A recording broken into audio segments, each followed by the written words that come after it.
love you. I love you. If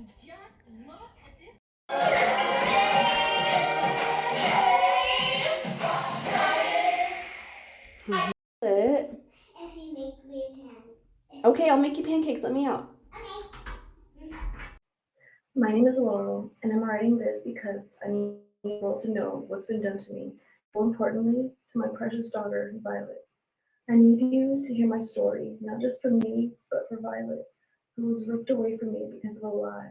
A lie so cruel and so twisted that it's left me with nothing but the hope that somehow, somewhere, justice can be served. Violet was my entire world. From the moment she was born, she brought light into my life that I never knew existed. Every day was filled with her laughter, her smile, and the warmth of her little hand in mine. The light was stolen from me and from her by people I trusted, by Violet's own grandparents, Kathleen Nimmer, Kat, her husband Richard, Rich, and Violet's father, Storm Davis. When we moved to Fresno, it was because Violet's grandma, Kathleen Kat Nimmer, promised me that she would get a house for Violet and me if we moved closer to them, away from my mom's place in Bakersfield. I thought it was a fresh start, a chance to build a better life for Violet, but I was wrong. What I didn't know was that they had other plans. Violet's father, Storm Davis, was going to try to get back with me, and when I refused, because of all the horrible narcissistic things he had done that ruined our relationship, they turned against me. I wasn't going to be the perfect little Christian wife they wanted for their son. Richard Nimmer, Violet's grandfather, once told me that he wanted to run away from Violet and me, some because he couldn't retire due to having to pay the mortgage on our house. He could afford it, he just didn't want to. He didn't want to support me if I wasn't going to be with his son. It didn't look good for a Christian family, and they knew people would wonder what bad things their son had done that made me not want to go back with him. At the time, I wasn't a Christian. I am now again, but at the time I wasn't. And Kat and Rich were super Christian. That was another motive for them to push me out of Violet's life. But my mom has always been a Christian, and they prevent her from seeing Violet too. My mom can't even get photos of Violet sent to her. Violet and I lived with my mom for the first 3 years of her life, and now she's been cut off completely from both of us, all because of lies they told. One day, out of nowhere, I was banned from all communication with Violet. It was my day to pick her up, and I was getting ready to leave, and I get a knock on the door, and it was the sheriff's, serving me a restraining order. No one explained anything to Violet. No one told her that I didn't leave her, that I didn't abandon her, and that's what breaks my heart the most. Knowing that my sweet little girl thinks her mother just walked away and abandoned her, and that I don't love her anymore. They denied me all visitation. Kat, Violet's grandmother, made up a horrifying story. She told the sheriff that Violet had been touching her private area in the bathroom, and that nearly a year before, Violet had been made to watch something terrible, something that never happened. Kat said that my friend Tamara had demonstrated a sexual act in front of Violet while I stood in the corner chanting, "Learn it, learn it, learn it."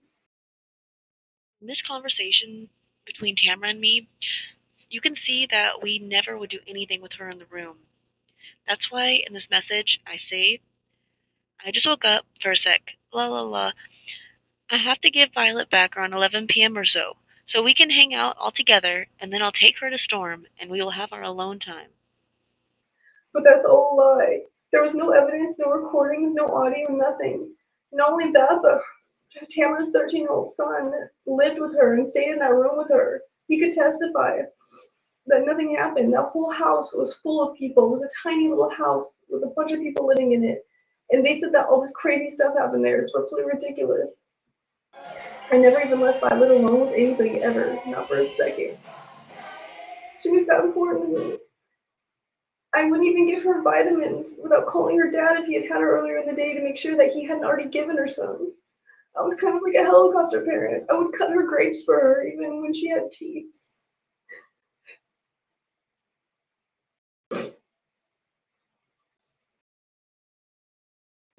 In court, I caught Kat in lies. There was a date discrepancy in their so-called evidence involving a psychologist named Madeline Laurel Spitz. Kat had met her at a women's Bible study group for Calvary Bible by Celia, but she lied and said that they had no personal connection. I only found out about their connection later when I saw videos of Spitz giving sermon Your at the hair same is so church pretty. that Richard gave sermon at. So they hired the psychologist, Madeline Laurel Spitz, to create false therapy session notes that never happened, from sessions that never happened, filled with horrible lies about things Violet supposedly said. The language in those notes was so far beyond anything a 5-year-old would say. They made her have like metaphorical language when she was talking. It was laughable if it wasn't so tragic. But even when I exposed Kat's lies, it didn't matter.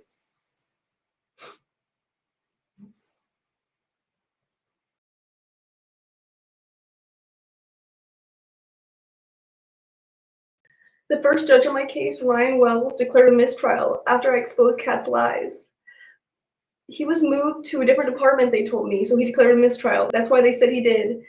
And I looked him up, and he was still doing cases in the family law department. He could have taken mine. He still was doing those cases. He finished all his cases, but didn't finish mine before he got promoted to the criminal sector. When the trial resumed, I was met with a new judge, Palua Lore, who had just been appointed to the bench. It was one of her first days as a judge. Perhaps there was a little condition to her promotion. Just agree to use whatever unjust, illegal means necessary to ensure the restraining order remained in place and destroy one little family for prestige, money, and power. Judge Laura upheld the restraining order and appointed Violet's father, Storm Davis, as her guardian ad litem. This was a major conflict of interest. A gal is supposed to be a neutral third party, usually an attorney who looks out for the child's best interest. How could Storm do that when he was part of the very problem? It's a huge conflict of interest. It wasn't just the judge who got a promotion. Sergeant Lindsay Kitchens, who had been leaning toward my side at first when she was Detective Kitchens, suddenly changed her tune after her own promotion. During the trial, she lied on the stand, calling me erratic and saying that I didn't have answers to certain questions she asked when I did answer those questions.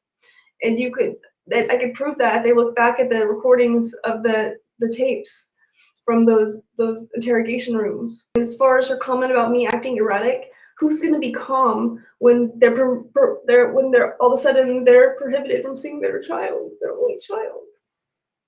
Of course I'm not going to be calm.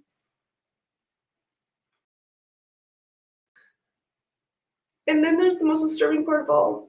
Violet once told someone close to me that her grandfather, Richard Nimmer, lays on top of me when he prays. And I reported this to Sergeant Kitchens, but nothing was done. She later denied ever even hearing about it. Instead, I was the one painted as the villain, while Violet was left in the hands of people who have done nothing but manipulate and destroy. During the new trial for the domestic violence restraining order, I was told to provide additional copies of evidence I had already submitted electronically. I tried to comply, but as I left the courthouse to get the documents printed, the power mysteriously went out. When I returned empty-handed because of the outage, the power had conveniently come back on inside the courtroom. It felt like the entire system was against me, trying to stop me from proving my innocence. And Violet's grandpa is the CEO of a major construction company and is friends with a billionaire who donates money to the cops and judges, Roll into a which ball I'll talk about later. But the district attorney's office was no help either. I tried calling and bugging them to end the investigation because the restraining order was based on that. Kitchens told me she was waiting for approval from the district attorney's office to conduct a second interview, but I called them and they had no record of my case. They lied to me. Kitchens lied to me. Eventually, after I kept pushing, I spoke with the new detective on the case because Kitchens had been promoted to sergeant and was no longer on the case. They were going to leave the case open and in limbo, but I forced them to close it. The new detective said they were charging me with neglect, but in the same breath said no charges were going to be filed because the district attorney wasn't going to pursue anything. He admitted that everything had gotten muddled, yet he still tried to charge me with neglect. How can you charge someone when there's no evidence? Because the truth didn't matter. They just wanted to keep me away from Violet. Kat told me Kat told my mom that the cops had taken my new MacBook, but when I called the police, they didn't have it. When I talked to the new detective, he tried to cover for Kat by lying and saying the FBI took my laptop, and then added it was broken anyway. Blatant lies to cover up their corruption. And I don't care about my laptop, that's not important in this, but what I'm just trying to show you is the corruption I've been dealing with and the lies and how they protect these people and do whatever for them because they have money and power. And they know people who have money and donate money to their funds and all that. Despite a lengthy investigation that led to no charges or conviction, the restraining order remains in place. They also sentenced me to do a year of batterers classes for people who beat their family members. And that is putting me at risk by being in a place with all those violent people when both Violet's dad, Storm, and her grandma, on his mom, said that they'd never seen me be violent towards her. They said on the stand I've never been physically violent towards her, yet I was ordered to do batterers classes, putting myself at risk by being surrounded by all those men who were dangerous and actual abusers.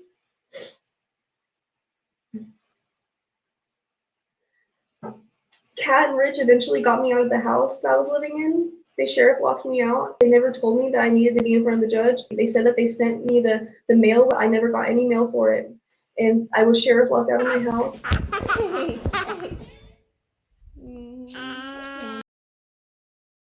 I lost everything. My clothes, my shoes, my furniture, my electronics, all the appliances I owned, everything. Priceless photos of Violet that I had on hard drives. They refused to give me anything back. Kat and Rich refused to give me any of my belongings back. Who takes someone's clothing and takes pictures of their daughter in a way that they'll never get back? And photo albums. I'm writing this because I need help. I need a great lawyer who can help me dissolve the restraining order and seek compensation for everything I've lost. More than anything, I need to be reunited with my daughter. But more than anything, I need to be reunited with my daughter. Violet needs to know that I didn't abandon her. She needs to know that I love her more than anything in this world, and I think about her every second of every day.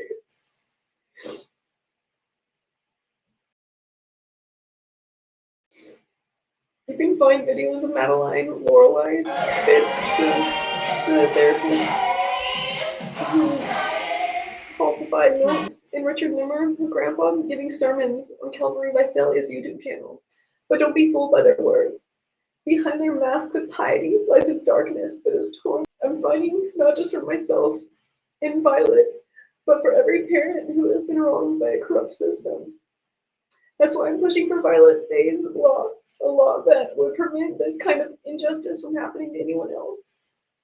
Violet Fayes law would establish processes upholding the presumption of innocence, guarantee the right to counsel, institute impartial oversight, and limit the use of mere allegations absent evidence.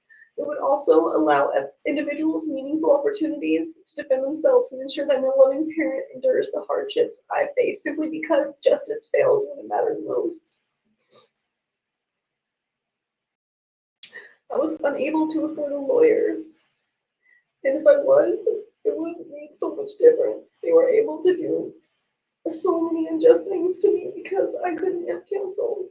Criminals who commit crimes and kill people get lawyers, but parents don't get lawyers to defend themselves against false accusations. Mothers, people who were stay-at-home moms like me, who didn't have a job and couldn't afford a lawyer, they don't have anyone to defend them. And I went through all the channels I could to try to find pro bono lawyers in my town, and there's nothing.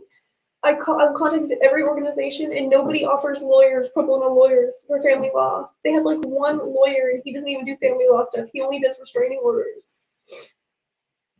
To reiterate, 2 government employees with significant influence over my case were promoted shortly after ensuring the evil outcome. Judge Ryan Wells was promoted to the criminal court. Lindsay Kitchens was promoted from Fresno Sheriff's Detective to Sergeant. Violet's grandfather, Rich Nimmer, is the CEO of Lyles Construction Group and good friends with billionaire Gerald B. Lyles, CEO of the Lyles Foundation, which supports Central Valley Community Foundation's activities. Please, if you have any way to help, I'm begging you, help me bring my daughter home. It's time for justice to be served. Let's stand together to pass Violet's law and protect families from the unaccountable power abuses that have caused so much pain to so many. Your support can make a difference in the lives of countless families facing similar battles. It's time to bring Violet back where she belongs. Their mother. Each friend has long hair. Oh, and I have long hair too. And Lily has a girlfriend, and if Lily has a girlfriend, that means she's a boy. What? Look at it. Oh, okay. Let me see. Open it. Violet, you're supposed to wrap it the other way, silly. This is supposed to go on the outside. Oh my gosh! It's my sewing index card thing. Cool. Love you. I love you.